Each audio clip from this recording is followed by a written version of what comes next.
العالمين والصلاة والسلام على سيد المرسلين أما بعد أعوذ بالله من الشيطان الرجيم بسم الله الرحمن الرحيم میرے ساتھ ملتی پڑھی الصلاة والسلام علیکہ یا رسول اللہ وعلى آلك وأصحابك يا حبيب الله الصلاة والسلام عليك يا نبي الله وعلى آلك وأصحابك يا نور الله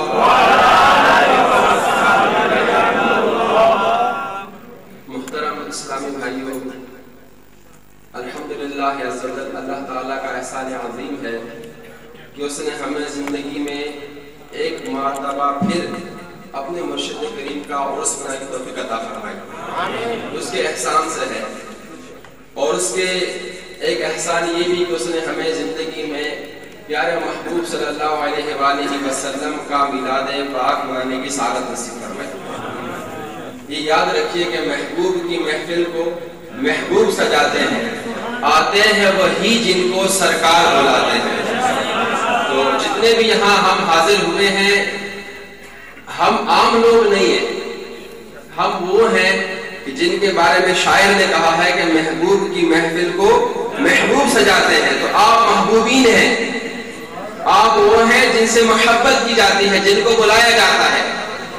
تو اللہ تعالیٰ ہمیں توفیق عطا فرمائے کہ ہم ایسی محافل میں آتے رہا کریں، بیٹھتے رہا کریں۔ حصول برکت کے لیے پیارے مصطفیٰ صلی اللہ علیہ وآلہ وسلم پر درود پاک کی فضیلت عرض کرتا ہوں۔ توجہ رکھیے گا کہ حضرت سلیمان الجزولی رحمۃ اللہ تعالی علیہ سفر پر جا رہے ہیں۔ اثناء سفر جو ہے وہ نماز کا وقت آ گیا، وضو کے لیے پانی نہیں ہے، تو آپ ایک کنویں کے پاس گئے، لیکن جب کنویں کے پاس پہنچے تو پانی نکالنے کے لیے برتن نہیں ہے۔ بڑے پریشان دائیں بائیں دیکھتے ہیں کہ ایک بچی پر نظر پڑی جو کھڑکی سے جھانک رہی تھی۔ اس سے کہتے ہیں بیٹی گھر میں کوئی برتن ہے، پانی نکالنا ہے۔ تو بچی پوچھتی ہے کہ آپ کون ہیں؟ آپ نے فرمایا کہ میرا نام سلیمان ہے۔ بچی کہتی ہے آپ وہی سلیمان ہیں کہ جن کی ولایت مشہور ہے، جن کی ولایت کے ڈنکے بجتے ہیں، اور آپ اتنے کمال کے بزرگ ہیں جن کی کنویں سے پانی نہیں نکال پا رہے ہیں آپ۔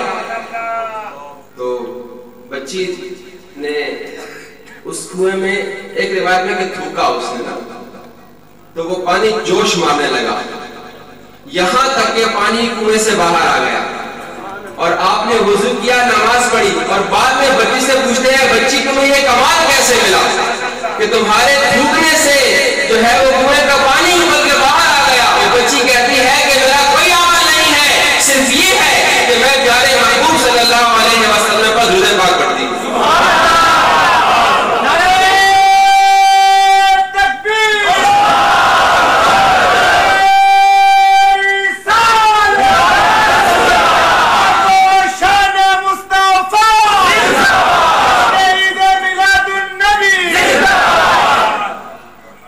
سلیمان الجزولی رحمۃ اللہ علیہ نے نیت کی کہ اب میں درود پاک پر کتاب لکھوں گا، اور پھر آپ نے دلائل الخیرات شریف منعقد فرمائی۔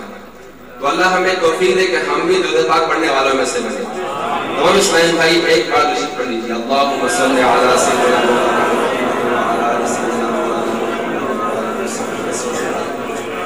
چونکہ عرس بھی ہے، اور عرس تو انشاءاللہ کل منایا جائے گا، آج جو ہے وہ جشن میلاد مصطفیٰ صلی اللہ علیہ وسلم کے حوالے سے ہے۔ تو شان مصطفیٰ صلی اللہ علیہ وآلہ وسلم اور ان سے محبت ابھی ہم نے سنی بھی، کچھ چند معذرت عرض کرتا ہوں، توجہ رکھیے گا تو انشاءاللہ محبت رسول صلی اللہ علیہ وسلم میں اضافہ ہوگا۔ عام طور پر دنیا میں جو بادشاہ بنتے ہیں، جو حاکم بنتے ہیں، حکومت کرتے ہیں، تو ہر بادشاہ اپنے حکومت کا نظام خود بناتا ہے، اپنے قوانین خود بناتا ہے کہ میرے گورنمنٹ کا یہ نظام ہے، جب میری عوام میرے پاس آئے تو اس انداز سے آئے، گناہ سے مل کے آئے، میرے سامنے اس طرح بیٹھے، یوں بات کرے، یوں مجھ تک پہنچنے کے ذرائع بناتا ہے، ہر حاکم بناتا ہے۔ اور پھر اس نظام کو بنانے کے بعد وہ اپنے مقربین جو ہوتے ہیں، جو قریبی لوگ ان کے ذریعے وہ لوگوں تک پہنچاتے ہیں.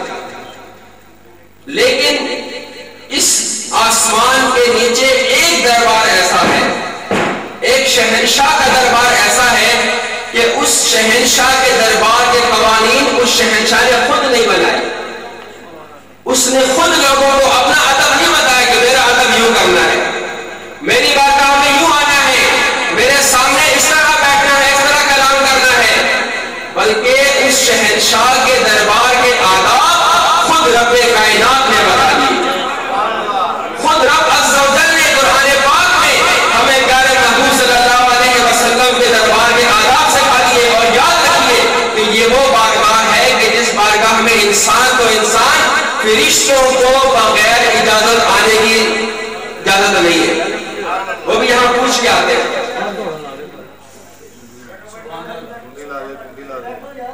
26ویں پارے میں سورہ حجرات کی آیت نمبر 2 میں ارشاد ہوتا ہے, ترجمہ کنز ایمان, اے ایمان والو نبی علیہ السلام کی آواز پر اپنی آوازیں اونچی نہ کرو اور ان کے حضور بات چلا کر نہ کہو جیسے آپس میں ایک دوسرے کے ساتھ چلاتے ہو, کہیں تمہارے عمل برباد نہ ہو جائیں اور تمہیں خبر بھی نہ ہو.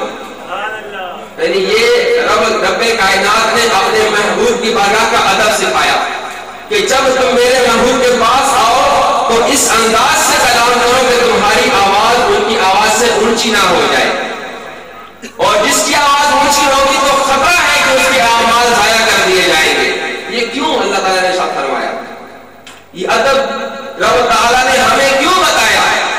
اس لیے کہ ادب اسی کا ہوتا ہے جس سے محبت کی جاتی ہے. جتنی محبت زیادہ ہوگی اتنا ادب احترام زیادہ کیا جائے گا.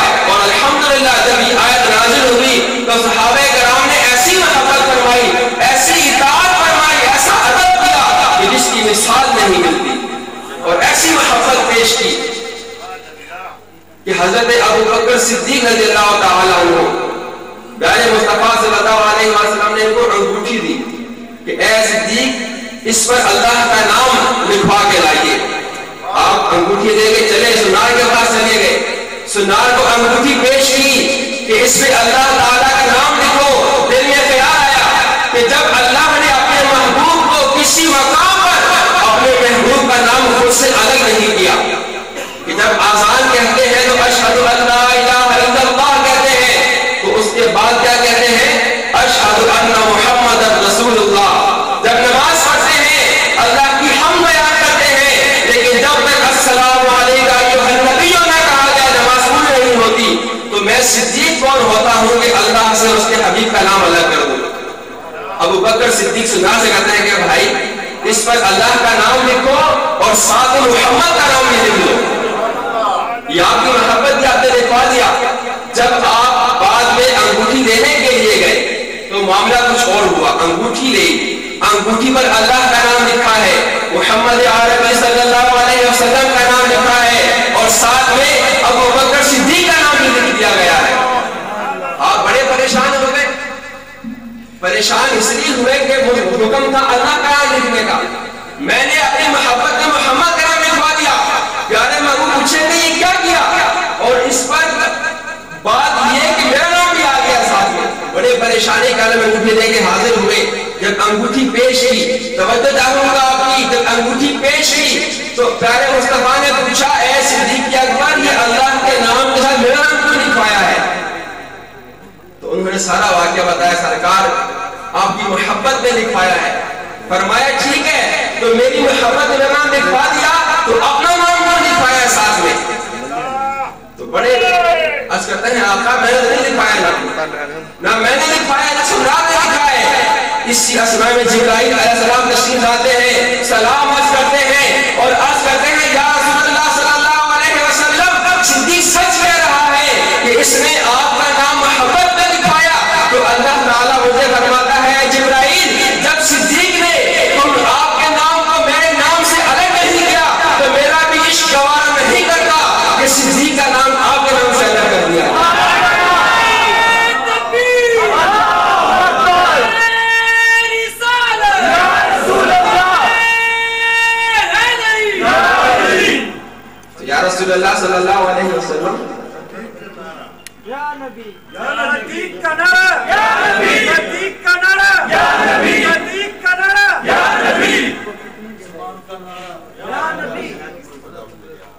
اللہ پکارے، اللہ پکارے، صدیق کا نعرہ، صدیق کا نعرہ، عمر پکارے، عمر پکارے، عثمان کا نعرہ، عثمان پکارے، علی کا نعرہ، علی پکارے، قرآن میں آیا، قرآن میں آیا، حدیث میں آیا، حدیث میں آیا، لب چوم کے بولو، لب چوم کے بولو، للکار کے بولو، للکار کے بولو، سیدی مرشدی۔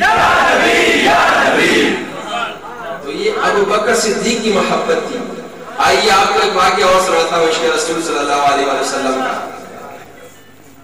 کہ ایک یہودی نوجوان ہے، اس نے ایمان نہیں لایا، اسلام قبول نہیں کیا، اس نے گھر سے کسی کام کے لیے چلا، مسجد نبوی کے پاس سے گزرا، اندر نظر پڑ گئی، اللہ اکبر، اندر وہ بیٹھے ہیں کہ جن کے حسن پر خود رب فدا ہے، جن سے اللہ عز و جل خود محبت فرما رہا ہے، اس کے فرشتے محبت کر رہے ہیں، تو ہم تو عام لوگ ہیں، ہمارے محبوب ہم کون سا چنتے ہیں جس میں عیب نہ ہو؟ تو جو اللہ کا حبیب ہوگا، اللہ حضرت فرماتے ہیں امام احمد رضا خان صاحب، تیرے تو وصف عیب اللہ ہی سے ہے بری، حیران ہوں میرے شان میں کیا کرتا ہوں تجھے۔ یا رسول اللہ، آپ کے صفات، آپ کے اوصاف ایسے ہیں کہ اگر ساری سمندروں کی شائی بن جائے، سارے درختوں کے صفحات اور قلم بنا دیے جائے، تو یہ قلم ٹوٹ جائیں گے، شائی ختم ہو جائے گی، لیکن تیرے اوصاف کا ایک باب بھی پورا نہیں ہوگا، ایک باب بھی پورا نہیں ہوگا۔ تو واقعہ آج کر رہا تھا عشق رسول صلی اللہ علیہ وسلم کا، جب اس کی نظر پڑی کہ اللہ دو جہاں کے تاجدار صلی اللہ علیہ وسلم تشریف فرما ہے، دیکھتے ہی عاشق ہو گیا۔ اب یہ ہے یہودی، مسلمان نہیں ہے، توجہ رکھیے گا، مسلمان نہیں ہے، دیکھا عاشق ہو گیا، اب روزانہ آنے جانے لگا، روز آ رہے دیکھ رہے، آ رہے دیکھ رہے، آ رہا ہے دیکھ رہا ہے، عشق ایسا بڑا کہ یہ بیمار ہو گیا، یہ عشق کا بیمار ہو گیا، قریباً مرد ہو گیا۔ اس کا یہودی باپ اسے کہتا ہے، بیٹا بہت عجیب لایا تیرے لیے، لیکن تو جانور نہیں ہو رہا، کیا وجہ ہے؟ تو بیٹے نے جب باپ کی شفقت دیکھی، محبت دیکھی، تو جرأت کی اور کہنے لگا، بابا جان ایک بات عرض کرتا ہوں، پوری کریں گے؟ ایک خواہش کا اظہار کرتا ہوں، پوری فرمائیں گے؟ باپ کہتے بیٹا حکم تو کرو، میں تیری ہر خواہش پوری کروں گا۔ بیٹا کہتے بابا جان وہ جو مسلمانوں کے نبی ہے نا محمد عربی صلی اللہ علیہ وسلم، میں ان کا عاشق ہو گیا ہوں، میں اس سے محبت کرنے لگا ہوں، آپ جائیے ان کو ذرا بلا کے آئیے کہ آپ کا ایک دیوانہ قریب المرگ ہے، آپ تشریف لے آئیے۔ آپ کو بڑا غصہ آیا، یہودی تھا وہ، بڑا غصہ آیا کہ یہ کیا کام ہے، لیکن باہر کے بیٹے کی محبت میں چلا وہ، اور چلا گیا اور عرض گزار ہوا، صحابی کے ذریعے پیغام بھیجا کہ ان سے کہہ دیجئے کہ ان کا ایک عاشق جو میرے گھر میں پڑا ہے وہ قریب المرگ ہے، وہ آپ کو بلا رہا ہے۔ تو میرے مصطفیٰ صلی اللہ علیہ وسلم کی رحیمیت دیکھیے، کریمیت دیکھیے، اپنے صحابہ کو لے کر اپنے اس عاشق کے پاس تشریف لائے۔ جب قریب آئے، عاشق نے دیکھا کہ پیارے مصطفیٰ تشریف لائے ہیں، اس نے آنکھیں کھولی اور منہ سے گویا ہوا، یا رسول اللہ صلی اللہ علیہ وسلم، میں آپ سے محبت کرتا ہوں، آپ سے پیار کرتا ہوں، اگر آپ مجھے ضمانت دیتے ہیں کہ آپ اپنے عاشق کی مغفرت کروائیں گے، مجھے بخشوائیں گے، تو میں آپ پر ایمان لانے کو تیار ہوں۔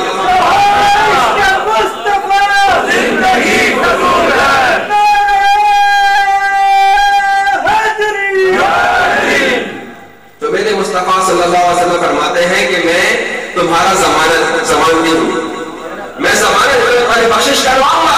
اس نے کلمہ پڑھا، کلمہ پڑھ کے مسلمان ہو گیا، اسلام قبول کیا، اور اس کی روح کفن سے حضور سے پرواز کر گئی۔ اب اس کے پاس کوئی نماز نہیں ہے، اس کے پاس کوئی حج نہیں ہے، کوئی روزہ نہیں ہے، اس کے پاس صرف ایمان قبول کیا اور عشق رسول کی دولت اس کے پاس ہے۔ جب اس کے انتقال ہوا تو والد نے اس کو لے جاؤ ہمارے گھر سے، آپ کی مسلمان ہے، یہ آپ کا، یہ ہمارا نہیں ہے۔